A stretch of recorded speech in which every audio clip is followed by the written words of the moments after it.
দেখুন আর্টিকা ডিজেল আছে, আর্টিকা ডিজেলের প্রবলেম। ফার্স্ট ফিউজ বক্সের কারণে ফিউজ বক্সটা এখানটা পুরো রয়েছে, কিন্তু গাড়ি এই অবস্থায় চলতো, গাড়িতে কোনো প্রবলেম ছিল না। এইবার প্রবলেম হচ্ছে গাড়ি আর্টিকা আছে ডিজেল, প্রবলেম আপনাদেরকে আমরা দেখিয়ে দিচ্ছি। ফার্স্ট আমরা এখনও গাড়িতে আমরা স্ক্যান করিনি, ইস্যু করিনি, গাড়ি অন্য গ্যারেজ থেকে টোচন করে নিয়ে আসা হয়েছে আমাদের কাছে। সেখানে দেখেছিল, দেখুন এখানে ডিজেল সব পড়ে রয়েছে, এটা সেখানে দেখেছিল। আমরা ফাইনালি এখন চেক করতে শুরু করেছি। দেখুন ব্যাটারি অন্য ব্যাটারিতে হেল্প দেওয়া আছে, কারণ এর ব্যাটারি চার্জ হচ্ছে, পুরো ডাউন করে ফেলেছিল ব্যাটারি। তো আমরা ফার্স্ট আগেই গাড়ি হাই প্রেশার পাম্পও চেঞ্জ করেছে, কী চেঞ্জ করেছে না করেছে সেগুলো আমরা আপনাদেরকে দেখিয়ে দেবো কাস্টমারের সঙ্গে কথা বলে। কাস্টমার নিজেও ডাইরেক্ট বলে দেবে কী চেঞ্জ করেছে না করেছে। এইবার চলে আসা যাক, ফার্স্ট আপনাদেরকে ফল্ট দেখাচ্ছি। গাড়ি চাবি অন কর। দেখুন তেল আসছে, সেলফ মার। দেখুন তেল অফ হয়ে গেল, তেল আসা। দেখুন তেল আসছে না, অফ কর, চাবি অফ কর, চাবি অফ করে অন কর। দেখুন তেল আসছে, সেলফ মার। দেখুন তেল বন্ধ হয়ে গেল, অফ করে দে। গাড়িতে প্রবলেম হচ্ছে এইটা। এই প্রবলেমটা কি কারণে কিসের জন্য দিচ্ছে আমরা সেটাই এবার পার্টিকুলারলি ফলো করে দেখব কি কারণে কিসের জন্য দিচ্ছে। দেখুন গাড়িতে অ্যাকচুয়ালি এই যে 50657 এই কোডটা রয়েছে, তার মানে গাড়িতে রিলে ইস্যু কিছু প্রবলেম রয়েছে। তো আমরা ফাইনালি এখান থেকে বেরানোর পরে আমরা ডেটা সিস্টেম চেক করব, লাইভ ডেটাতে কি প্রবলেম আসছে আমরা সেগুলো চেক করব। ফুয়েল পাম্প করে নিলাম, ignition switch,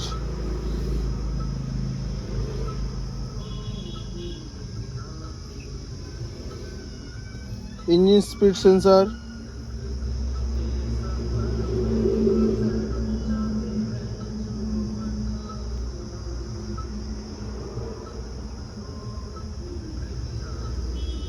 fuel rail pressure.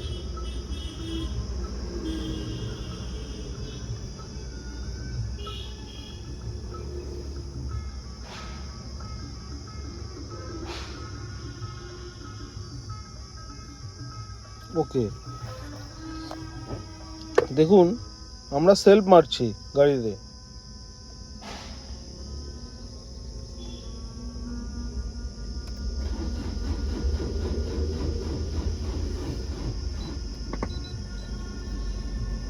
Fuel relay, fuel pressure,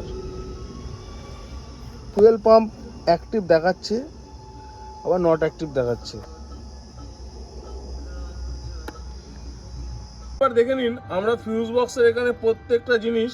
দেখুন আমরা ফিউজ বক্সের আগেও দেখেছিলেন ফিউজ বক্সটা, এখন আমরা ফিউজ বক্সের আগে যেসব ফিউজ ছিল, এক্সট্রা অনেক ফিউজ লাগানো ছিল যেগুলো কোনো কাজেরই না, সব আমরা খুলে ফেলে দিয়েছি। এখানে দেখেছিলেন ফিউজ ছিল না, আমরা এখানে টোটাল ফিউজের লাইন করেছি, প্রত্যেক কটা ফিউজের লাইন করে। এখান থেকে আগে তার ছিল, এই যে দেখতেই পাচ্ছেন রিলের মধ্যে তার লাগানো ছিল, আমরা রিলের তারের লাইনও আউট করে দিয়েছি।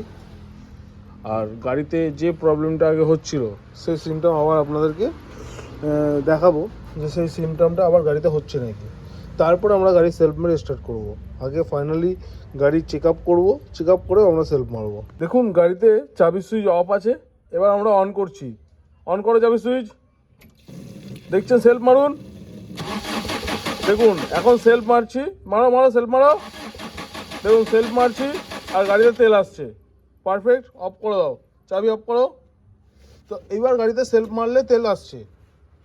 তো যে প্রবলেম ছিল সেই প্রবলেম আমরা সলভ করেছি। আমরা গাড়িতে এখনও পর্যন্ত কোনো একটা জিনিস চেঞ্জ করিনি, কাস্টমার সামনে দাঁড়িয়ে রয়েছে। আমরা গাড়িতে কিছু চেঞ্জ করেছি মানে আমি দুদিন ধরে এত পরেশান ছিলাম, অন্য জায়গা গিয়েছিলাম, কোনো জায়গা সলিউশন পাইনি। দাদাকে খবর পেলাম, একদিন বলেছে দাদা ফিডব্যাক দিয়েছে, গাড়ি টচন করে দাদা নিয়ে এসেছে এইদিকে, মানে সকালে হাত দিয়েছে, প্রবলেমটা সলভ করে দিয়েছে। খুব ভালো, ধন্যবাদ দাদা, আপনার খুব ধন্যবাদ। শুনতে পেলেন, কাস্টমার আমরা এখনো গাড়িতে কিছু চেঞ্জ করিনি, কিন্তু গাড়ি আমরা এইবার সেলফ মারবো, গাড়ি আমাদের স্টার্ট হবে একদম ফাইনালি। সেলফ মারো, যাও দেখুন।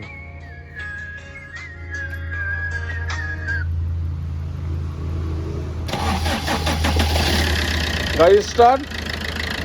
মিটারে দেখে নিন কোনো চেক লাইট আছে নাকি, মিটারে দেখে নিন শুধু এবিএস এর লাইট জ্বলছে, কী কারণে জ্বলছে সেটাও আমরা দেখে নেবো। ও আগে থেকে চলছিল, ওটা আগে থেকেই জ্বলছিল, কাস্টমারের কথা তো। আর মিটারে কোনো চেক লাইটও নেই। আমরা গাড়িতে একবারই স্ক্যান করেছি, এখনও পর্যন্ত আর স্ক্যান করিনি, কোনো কোডও ইউজ করিনি। আর গাড়িতে আমরা গাড়ির সমস্যা যা ছিল সে প্রবলেম আমরা সলভ করেছি ফাইনালি।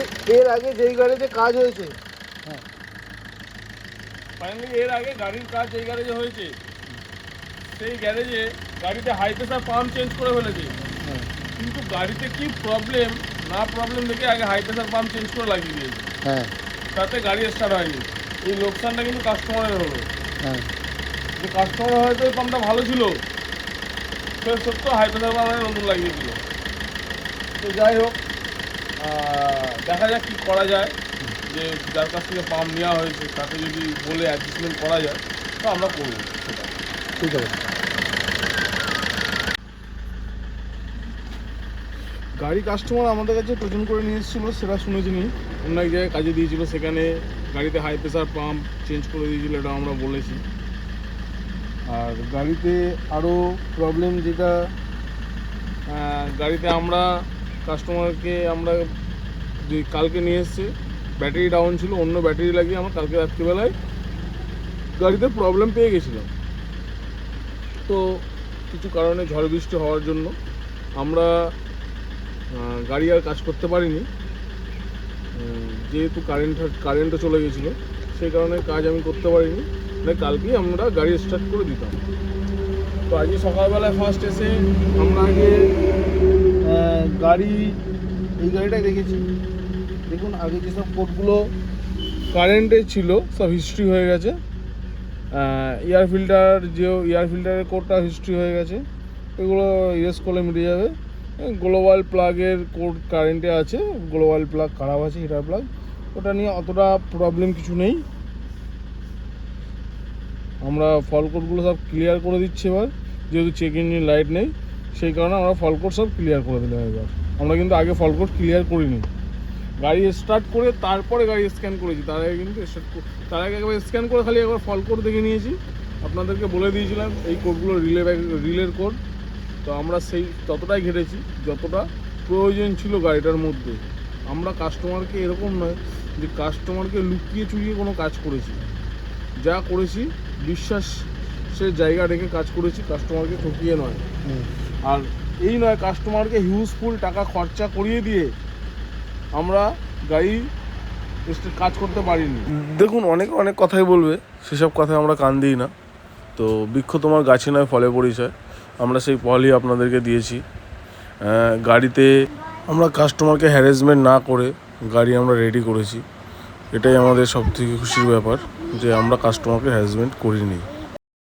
আমরা যা কাজ করেছি, গাড়িতে প্রবলেম ধরেছি সেই প্রবলেম ধরেই কাজ করেছি, আমরা কিছু আন্দাজে কাজ করিনি। এই কাস্টমারকে বলিনি যে আপনি একটা হাই প্রেসার পাম্প নিয়ে আসুন, লাগানো হবে তারপর গাড়ি স্টার্ট হয়ে যাবে। এই কাস্টমারকে বলিনি আপনার ওয়ারিং সেটআপ ফেলে দিতে হবে তারপর গাড়ি স্টার্ট হবে। আমরা গাড়িতে যে প্রবলেম ছিল আমরা ডাইরেক্টলি বলেছি যে গাড়িতে ফিউজ বক্স থেকে প্রবলেম আছে, ফিউজ বক্স রিলেটেড ইস্যু আছে, আমরা সেই ফিউজ বক্স রিলেটেড ইস্যু ধরেই কাজ করেছি। আর গাড়ি আপনাদেরকে স্টার্ট করে আমরা দেখিয়েছি। ভিডিওটা ভালো লাগলে লাইক, সাবস্ক্রাইব, শেয়ার অতি অবশ্যই করবেন। দেখুন আমি কখনোই বলবো না যে আমি সব কিছু জানি, আমি সব কিছু পারি, আমার কাছে এলে সব কিছু সলিউশন হয়ে যাবে, এরকম কোনো বিষয় নেই। যে আর এটাও আমি কাউকে বলবো না যে আপনি আপনাকেও যে সব কিছু জানতে হবে, আপনাকে সব কিছু পারতে হবে, এরকম কোনো বিষয় নেই। আপনি যতটা পারবেন আপনি ততটা হাত দেওয়াই উচিত, কাস্টমারকে হ্যারাসমেন্ট না করাই উচিত, আমি এটা সবসময় মনে করি।